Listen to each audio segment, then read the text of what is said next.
السلام علیکم ورحمۃ اللہ وبرکاتہ۔ آج کے خطبے کا عنوان ہے دل کا گہرا اطمینان۔ الحمدللہ والصلاۃ والسلام علی رسول اللہ، اما بعد۔ تمام تعریفیں اللہ کے لیے ہیں، ہم اسی کی حمد بیان کرتے ہیں، اسی سے مدد مانگتے ہیں، اسی سے مغفرت طلب کرتے ہیں اور اسی کی طرف توبہ کرتے ہیں۔ ہم اپنے نفسوں کی شرارتوں اور اپنے اعمال کی برائیوں سے اللہ کی پناہ مانگتے ہیں۔ جسے اللہ ہدایت دے اسے کوئی گمراہ نہیں کر سکتا، اور جسے وہ گمراہ کر دے اسے کوئی ہدایت نہیں دے سکتا۔ میں گواہی دیتا ہوں کہ اللہ کے سوا کوئی معبود نہیں، وہ یکتا ہے، اکیلا ہے، اس کا کوئی شریک نہیں۔ اور میں یہ بھی گواہی دیتا ہوں کہ جناب محمد رسول اللہ صلی اللہ علیہ وسلم اللہ تعالیٰ کے بندے اور اس کے آخری رسول ہیں۔ اللہ تعالیٰ آپ پر، آپ کی آل پر اور تمام صحابہ کرام پر ڈھیروں درود و سلامتی نازل فرمائے۔ حمد و ثنا کے بعد پس میں تم سب کو اور خود اپنے نفس کو اللہ تعالیٰ کے تقوی کی وصیت کرتا ہوں، کیونکہ تقوی ہی اللہ کی طرف سے حفاظت اور اس کی معیت یعنی مدد کا ذریعہ ہے۔ اللہ تعالیٰ قرآن مجید میں ارشاد فرماتے ہیں، ان اللہ مع الذین اتقوا والذین هم محسنون، بے شک اللہ ان لوگوں کے ساتھ ہے جو تقوی اختیار کرتے ہیں اور جو احسان کرنے والے ہیں۔ اے اللہ کے بندو، سکینت، الہی اطمینان یقین کے مقامات میں سے ایک بلند و بالا مقام ہے۔ یہ رب العالمین کی طرف سے ایک عطیہ ہے۔ یہ اللہ کی قربت، اس کی نصرت اور دل گرفتہ لوگوں کے لیے تسلی کا ذریعہ ہے۔ یہ فکروں اور پریشانیوں کو دور کرنے والی چیز ہے۔ یہی ہے سکینت۔ سکینت کی اصل یہ ہے کہ دل کو اطمینان حاصل ہو، وہ ثابت اور پرسکون ہو جائے۔ خاص طور پر اضطراب اور بے چینی کی حالت میں یہ اطمینان ایمان میں اضافہ، یقین میں پختگی اور ثبات عطا کرتا ہے، یہاں تک کہ دل خوف و بے چینی سے محفوظ ہو جاتا ہے۔ اللہ تعالیٰ قرآن مجید میں ارشاد فرماتے ہیں، هو الذي انزل السكينة في قلوب المؤمنين ليزدادوا ایمانا مع ایمانهم، وہی ہے جس نے مومنوں کے دلوں میں سکینت نازل کی تاکہ ان کے ایمان میں اور اضافہ ہو جائے۔ یہ سکینت در حقیقت اللہ کے لشکروں میں سے ایک لشکر ہے، جس کے ذریعے وہ اپنے نیک بندوں کی مدد کرتا ہے شیطان کے لشکر کے مقابلے میں۔ اللہ تعالیٰ فرماتے ہیں، اذ جعل الذین کفروا فی قلوبہم الحمیۃ حمیۃ الجاہلیۃ فانزل اللہ سکینتہ علی رسولہ وعلی المؤمنین، جب کافروں نے اپنے دلوں میں جاہلیت کا تعصب بھر لیا تھا تو اللہ نے اپنے رسول پر اور مومنوں پر سکینت نازل فرمائی۔ جس شخص کے دل میں سکینت ہوتی ہے اس کی روح حق پر ٹھہر جاتی ہے، وہ حقائق کو واضح دیکھتا ہے، اس پر شبہات کا اثر نہیں ہوتا، خواہشات اس پر غالب نہیں آتی اور آزمائشوں میں وہ گھبرا نہیں جاتا۔ اللہ تعالیٰ قرآن مجید میں ارشاد فرماتے ہیں، وَمَن يُؤْمِن بِاللَّهِ يَهْدِ قَلْبَهُ، اور جو شخص اللہ پر ایمان لاتا ہے اللہ اس کے دل کو ہدایت دیتا ہے۔ حضرت علقمہ رحمہ اللہ نے اس آیت کی تفسیر میں فرمایا، هو الرجل تصيبه المصیبۃ فيعلم انها من عند الله فيرضى ويسلم، یہ وہ شخص ہے جس پر کوئی مصیبت آتی ہے تو وہ جان لیتا ہے کہ یہ اللہ کی طرف سے ہے، لہذا وہ راضی ہوتا ہے اور اللہ کے فیصلوں کو وہ قبول کرتا ہے۔ بندے کی اپنے رب کی نگرانی یعنی مراقبہ سکینت کی بنیاد ہے۔ رسول اللہ صلی اللہ علیہ وسلم نے احسان کی تعریف کرتے ہوئے فرمایا، ان تعبد اللہ کأنک تراہ فإن لم تکن تراہ فإنہ یراک، احسان یہ ہے کہ تو اللہ کی عبادت اس طرح کرے گویا کہ تو اسے اپنی آنکھوں سے دیکھ رہا ہے، اور اگر تو اسے نہیں دیکھ رہا تو یہ ذہن میں رکھو کہ وہ تمہیں دیکھ رہا ہے۔ امام ابن قیم رحمہ اللہ ارشاد فرماتے ہیں، المراقبۃ اساس الاعمال القلبیۃ كلها وعمودها الذي قيامها به، وَلَقَدْ جَمَعَ النَّبِيُّ صلی اللہ علیہ وسلم اصول اعمال القلب وفروعها كلها في كلمة واحدة وهي قوله صلی اللہ علیہ وسلم ان تعبد اللہ كأنك تراہ۔ کہ مراقبہ تمام قلبی اعمال کی بنیاد ہے اور ان کا ستون ہے جس پر وہ قائم ہوتے ہیں، اور نبی کریم صلی اللہ علیہ وسلم نے تمام اعمال اور ان کی تمام شاخوں کو صرف ایک جملے میں سمیٹ دیا، اور وہ یہ ہے ان تعبد اللہ کأنک تراہ، کہ تم اللہ کی عبادت ایسے کرو جیسے تم اسے دیکھ رہے ہو۔ جو شخص اللہ کو خوشحالی میں یاد رکھتا ہے، اللہ تعالیٰ اس پر تنگی اور مصیبت میں سکینت نازل فرماتا ہے، جیسا کہ یہ ہمارے نبی کریم صلی اللہ علیہ وسلم کے ساتھ ہوا جب وہ اور ان کے ساتھی جناب ابو بکر رضی اللہ تعالیٰ عنہ غار میں تھے اور دشمن بالکل قریب پہنچ چکے تھے، اگر ان میں سے کوئی نیچے دیکھ لیتا تو انہیں دیکھ لیتا، تب اللہ تعالیٰ نے ارشاد فرمایا اذ یقول لصاحبہ لا تحزن ان اللہ معنا فانزل اللہ سکینتہ علیہ، جب نبی صلی اللہ علیہ وسلم اپنے ساتھی سے یہ کہہ رہے تھے غم نہ کر، بے شک اللہ ہمارے ساتھ ہے، تو اللہ نے اپنی سکینت ان دونوں پر نازل فرمائی۔ امام ابن قیم رحمہ اللہ ارشاد فرماتے ہیں فَهَذِهِ السَّكِينَةُ أَمْرٌ فَوْقَ عُقُولِ الْبَشَرِ وَهِيَ مِنْ أَعْظَمِ مُعْجَزَاتِهِ صلی اللہ علیہ وسلم فَلَوْ لَمْ يَكُنْ لِلرَّسُولِ مِنَ الْآيَاتِ إِلَّا هَذِهِ وَحْدَهَا لَكَفَتْهُمْ، یہ سکینت انسانی عقلوں سے بالاتر ایک معاملہ ہے، اور نبی صلی اللہ علیہ وسلم کے عظیم ترین معجزات میں سے ہے۔ اگر رسولوں کے پاس اور کوئی نشانی نہ ہوتی تو صرف یہی ان کے لیے کافی ہوتی۔ سکینت کے عظیم ترین اسباب میں سے ایک سبب اللہ کے ہر فیصلے پر ہر حال میں خوش رہنا ہے، راضی رہنا ہے۔ حضرت عبداللہ بن مسعود رضی اللہ تعالیٰ عنہما فرماتے ہیں ان اللہ جعل الفرح فی الیقین والرضا وجعل الہم والحزن فی الشک والسخط، یقیناً اور رضا کے اندر، یقین اور رضا کے اندر اللہ تعالیٰ نے خوشی رکھی ہے، اور شک اور ناراضگی کے اندر غم اور فکر رکھ دی ہے، اور جو شخص اللہ کو اس کے اسماء و صفات کے ساتھ پہچانتا ہے اس کا دل اللہ کی عظمت سے مطمئن ہو جاتا ہے، اس کے جلال اور ہیبت کے آگے جھک جاتا ہے، یہاں تک کہ اس کے دل اور اعضاء پر سکینت اور وقار طاری ہو جاتا ہے۔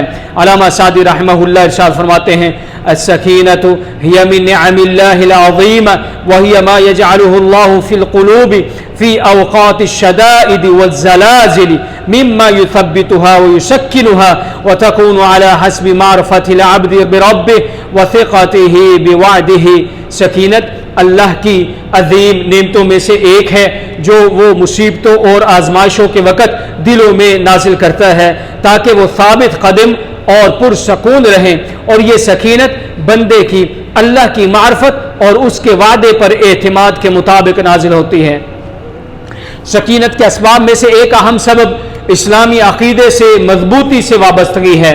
یہ عقیدہ مسلمانوں کو دنیا و آخرت میں زندگی گزارنے کا واضح راستہ دیتا ہے۔ وہ جانتا ہے کہ وہ کہاں سے آیا، کیوں آیا، کہاں جا رہا ہے، اور اس سفر کے لیے اس کے پاس کیا زیادہ راہ ہونا چاہیے۔ اسی ایمان افروز علم سے پریشانی، شک اور الجھن کے جذبات ختم ہو جاتے ہیں۔ اللہ تعالیٰ ارشاد فرماتے ہیں افمن یمشی مکبا علی وجہہ اہدی امن یمشی سویا علی صراط مستقیم، بھلا وہ شخص جو منہ کے بل گرتا ہوا چلتا ہے وہ زیادہ ہدایت پر ہے یا وہ جو سیدھا راستے پر چلنے والا ہے۔ کثرت ذکر اور ذکر کرنے والوں کی صحبت میں سکینت کی بنیادیں مضبوط ہوتی ہیں، رحمت و اطمینان بلاتی ہے۔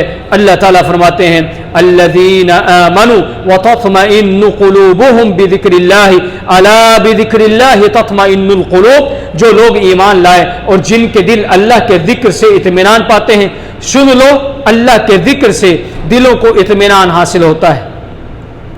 رسول اللہ صلی اللہ علیہ وسلم نے ارشاد فرمایا لا يقعد قوم يذكرون الله عز وجل الا حفتهم الملائكة وغشيتهم الرحمة ونزلت عليهم السكينة وذكرهم الله في من عنده، جب بھی کوئی جماعت اللہ کا ذکر کرتی ہے تو ان کو فرشتے گھیر لیتے ہیں، ان پر رحمت چھا جاتی ہے، ان پر سکینت نازل ہوتی ہے، اور اللہ ان کا ذکر ان کے پاس فرشتوں کے مجمع میں فرماتا ہے۔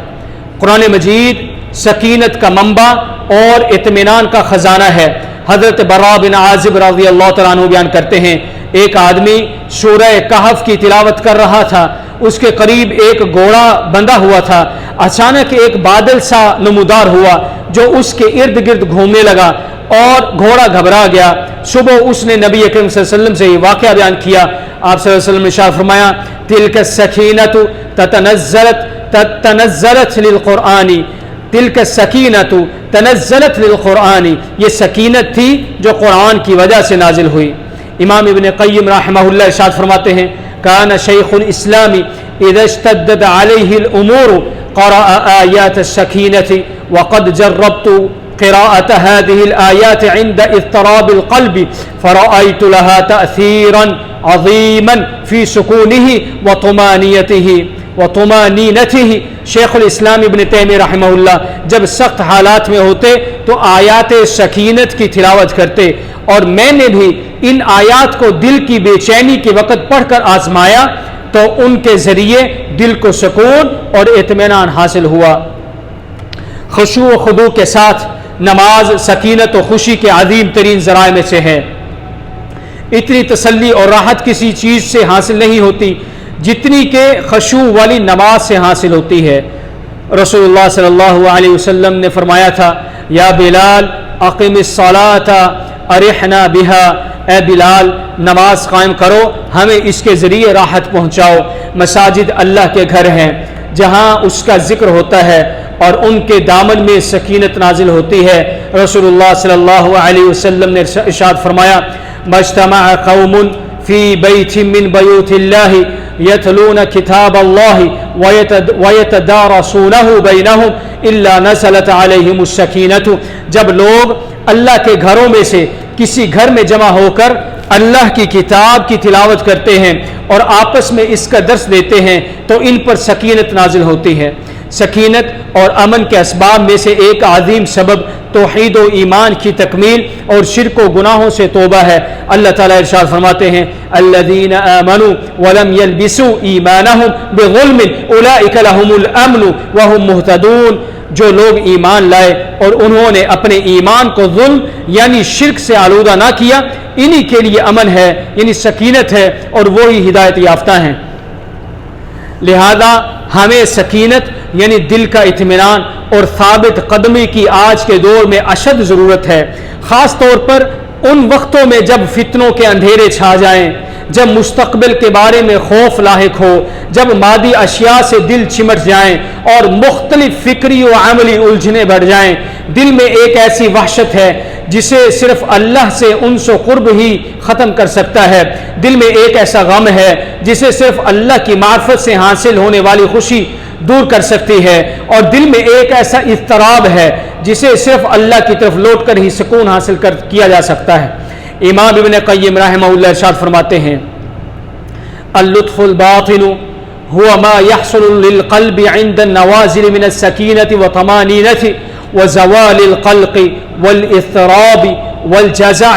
باطنی لطف یعنی اللہ کی لطیف مدد وہ کیفیت ہے جو مصیبتوں کے وقت دل کو حاصل ہوتی ہے، سکینت، اطمینان، بے چینی کا خاتمہ، اضطراب اور گھبراہٹ کا زوال۔ ہر اس چیز سے جو تمہیں خوف دلائے تم اس سے بھاگتے ہو، لیکن اللہ کے معاملے میں معاملہ اس کے بالکل برعکس ہے۔ جب بندہ اللہ سے ڈرتا ہے تو جتنا زیادہ ڈرتا ہے اتنا ہی زیادہ اللہ کی طرف وہ بھاگتا ہے۔ یہ ایسا خوف ہے جو حلاوت، روحانی لذت، اطمینان، انس اور سکینت کے ساتھ نازل ہوتا ہے۔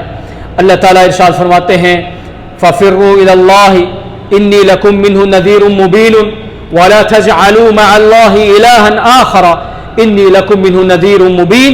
اے نبی فرما دیجئے پس اللہ کی طرف بھاگ آؤ، بے شک میں تمہارے لیے اس کی طرف سے واضح ڈرانے والا ہوں، اور اللہ کے ساتھ کسی اور کو معبود نہ بناؤ، بے شک میں تمہارے لیے اس کی طرف سے واضح ڈرانے والا ہوں۔ اے اللہ اسلام اور مسلمانوں کو عزت عطا فرما اور شرک اور مشرکین کو ذلت دے۔ اے اللہ اپنے خلفائے راشدین ہدایت یافتہ اماموں یعنی ابو بکر، عمر، عثمان، علی رضوان اللہ اجمعین سے راضی ہو جا، اور باقی تمام صحابہ کرام، تابعین اور ان کے نیک پیروی کرنے والوں سے بھی قیامت تک تو راضی ہو جا۔ اے اللہ غم زدوں کی غم خوری فرما، مصیبت زدوں کی مصیبت کو دور فرما۔ اے اللہ ہمارے وطنوں کو امن کا گہوارہ بنا، اور ہمارے ائمہ اور حکمرانوں کو درست راہ دکھا، اور ہمارے حکمران اور ان کے ولی عہد کو اپنی پسندیدہ اور رضا کی راہ پر چلنے کی توفیق عطا فرما، اور ان کی رہنمائی تقوی اور نیکی کی طرف فرما۔ اے اللہ تو ہی ہے، تیرے سوا کوئی معبود نہیں، تو غنی ہے، ہم فقیر ہیں، ہم پر بارش نازل فرما اور ہمیں مایوس لوگوں میں سے نہ بنا۔ اے اللہ تو ہمیں بخش دے، تو بخشنے والا ہے، تو ہم پر آسمان سے موسلادھار بارش نازل فرما۔ اللہ کے بندو، ان اللہ یامر بالعدل والاحسان وایتاء ذی القربى وینہی عن الفحشاء والمنکر والبغی یعظکم لعلکم تذکرون۔ بلا شبہ اللہ انصاف کا، احسان کا اور قرابت داروں کو دینے کا حکم دیتا ہے، اور بے حیائی، برائی اور ظلم سے تمہیں منع کرتا ہے۔ وہ تمہیں نصیحت کرتا ہے تاکہ تم نصیحت حاصل کرو، پس اللہ کا ذکر کرو، وہ تمہیں یاد رکھے گا، اور اس کی نعمتوں کا شکر ادا کرو، وہ تمہیں اور دے گا۔ وَلَذِكْرُ اللَّهِ أَكْبَرُ وَاللَّهُ يَعْلَمُ مَا تَصْنَعُونَ۔ اور اللہ کا ذکر سب سے بڑا ذکر ہے، اور اللہ تعالیٰ جانتا ہے جو کچھ تم کرتے ہو۔ استغفر اللہ۔